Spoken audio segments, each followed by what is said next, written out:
আজ অন্নপূর্ণা মায়ের বিসর্জন। তার আগে বাড়িতে সকলে মিলে ঠাকুরকে বরণ করে নিল। আমিও ঠাকুরকে প্রণাম করে নিলাম। তারপর সিঁদুর খেলায় মেতে উঠলাম। সবার সাথে অনেক ছবি তোলা হলো। সবশেষে ঠাকুরের সব নিয়ম পালন হয়ে গেল।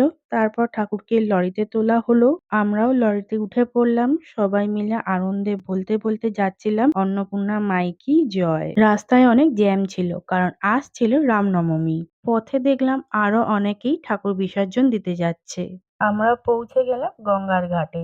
ঠাকুরের সাথে ছবি তুলে নিলাম। তারপর সবাই মিলে ঠাকুরকে প্রদক্ষিণ করালাম। তারপর ঠাকুর বিসর্জন হয়ে গেল। সকলে বলে উঠলাম অন্নপূর্ণা মাই কি জয়, আসছে বছর আবার হবে। সবশেষে সবাই মিলে ফ্যামিলি গ্রুপ ছবি তুলে নিলাম। তারপর লরিতে চেপে বাড়ির দিকে রওনা দিলাম। আজকের ভিডিওটা এখানেই শেষ করলাম। সবাই ভালো থেকো। ভিডিও ভালো লাগলে লাইক, শেয়ার, সাবস্ক্রাইব করতে ভুলবে না। তোমাদের কমেন্টের অপেক্ষায় থাকলাম। টাটা।